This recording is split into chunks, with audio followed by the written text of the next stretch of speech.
I know I've been gone for a while, but something super exciting happened. I'm engaged, and I have been for over a month now, even though the first 2 weeks of it were a secret.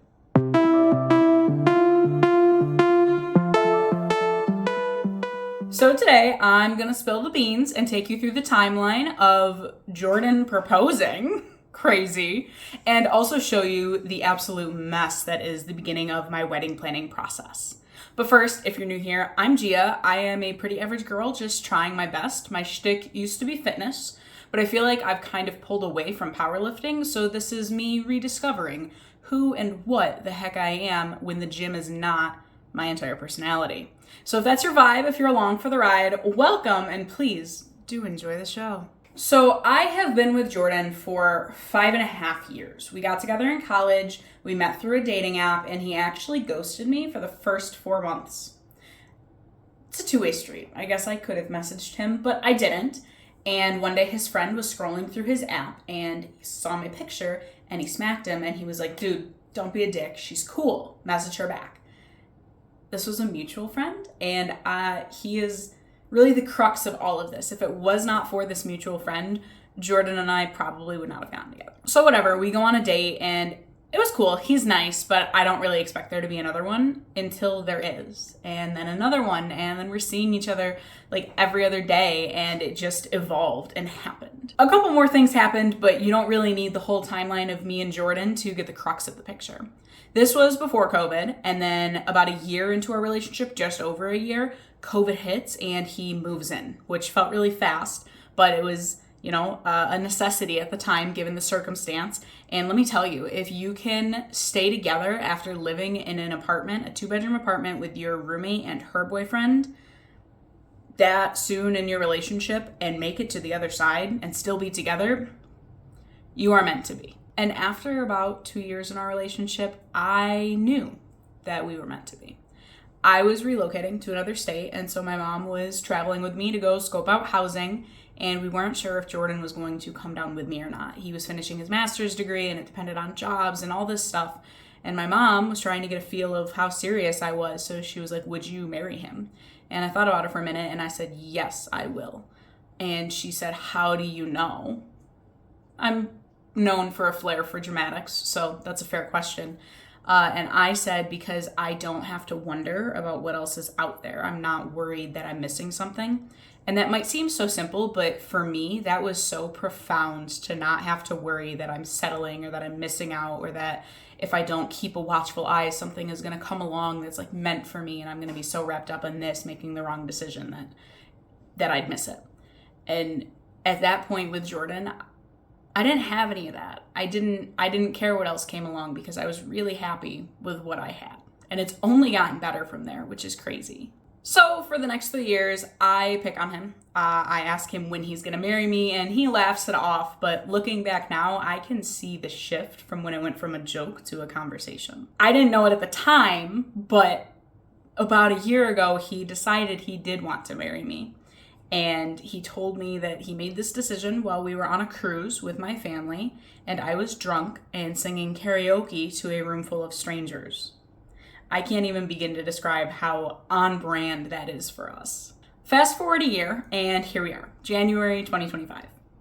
Now, he was not planning on proposing, but he did work with a jeweler. He designed a ring. He got his grandmother's ring, and they reused some of the gems from her ring, and he put the deposit down and all of this. Like, it's in motion. But he left a document. I don't know if it was an invoice or a quote or what it was. He left it on the table in a pile of mail, and we were cleaning, and I started going through the mail, and I saw it, and I didn't actually know what I was looking at. I thought it was a bill for dry cleaning that he recently had done, and I was about to launch it at him and be like, pick up your shit, dude. And he ripped it out of my hand, and the look on his face, immediately I knew. And then I looked down, and the next thing in the pile was a business card from the jeweler, and I wanted to play dumb. I wanted to give him his moment and let him do it however he planned, but the emotion just rolling off of me at that time, the joy, the shock, the surprise, I was besides myself. And I couldn't contain it, so I started bawling. I just kept going, you didn't, and I'm sobbing. And there in our living room on a Saturday morning in our pajamas, unbrushed teeth, he got down on one knee and he proposed to me. And obviously I said yes. He didn't even say, will you marry me? He said, do you want to marry me? And I was like, duh, obviously. But we didn't have a ring at that point. So we decided that it would be easier to wait until we had a ring before we started sharing the news. Let me tell you, I was real impatient. That was the longest 2 weeks of my life, but that's how we came to have a 2-week secret engagement where not even our moms knew, which was crazy. But now we do have a ring. We have a rock, baby.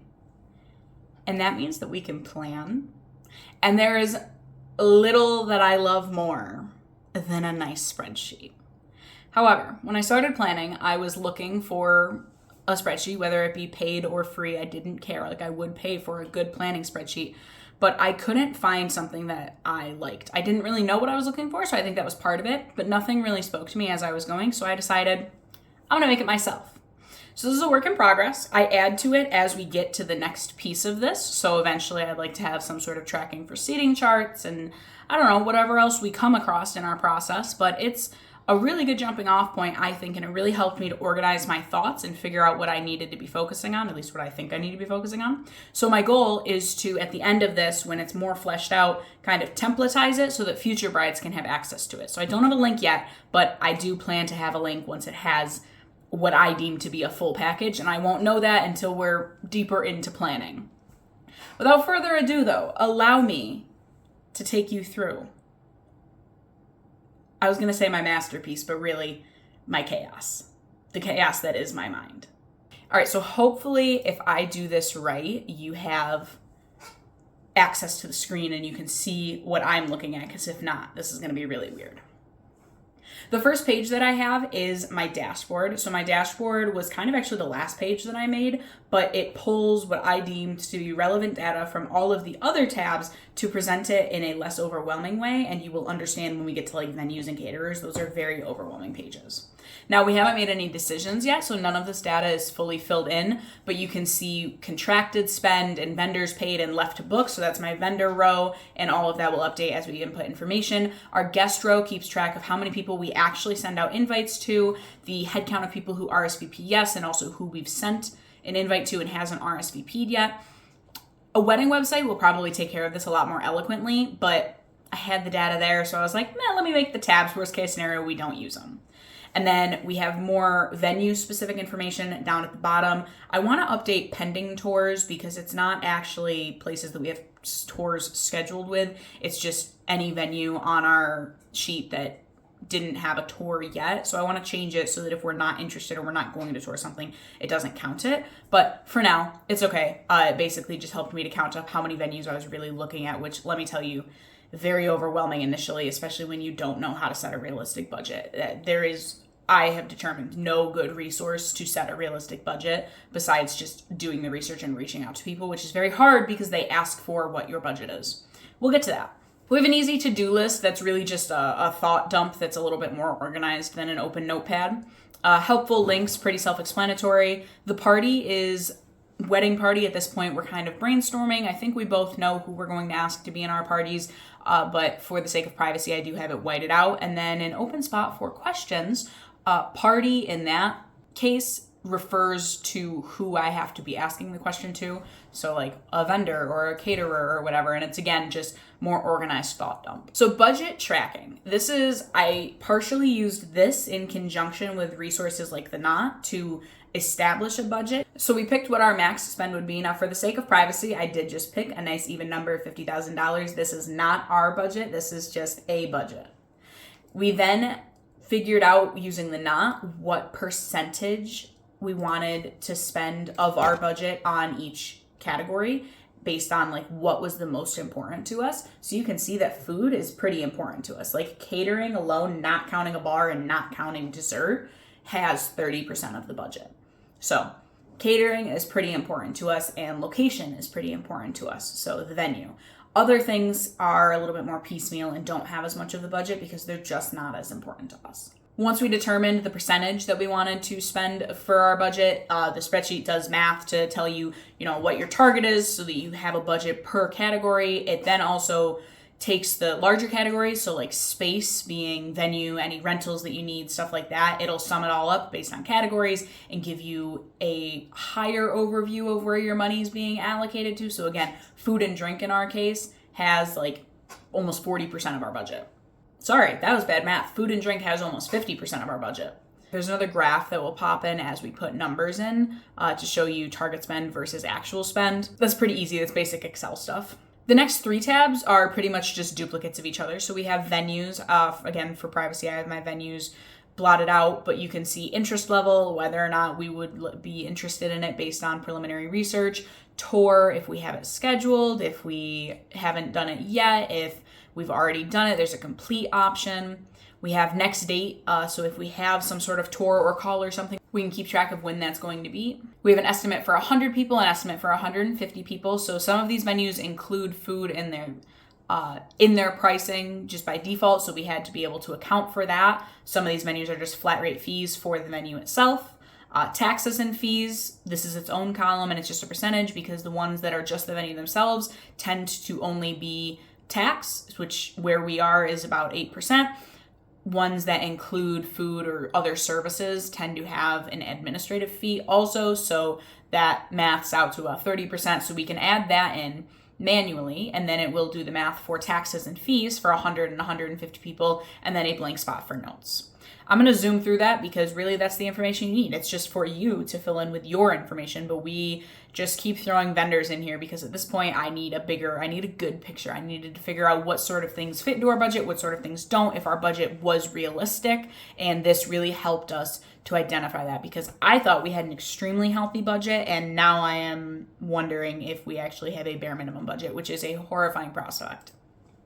Caterers is pretty much the same thing. Instead of tours, we have type so that we can keep track of if there's a buffet, if it's a food truck, if it only does bar services, if they're a dessert service. But other than that, all the information is pretty much the same. There's static costs for things that are just a flat rate. There's price per head and then estimates for different guest counts. And other purchases is even simpler. It is literally just a vendor name, what category it falls into, and then a quoted price and notes. Like it's just a spot to keep track of everything. Guest list is a doozy. Prepare yourself. So the guest list has the name of the primary guest, which is just whoever I guess we write down first, and then their partner. Partner is if it's not necessarily a +1, it's somebody whose name is going to be on the invitation.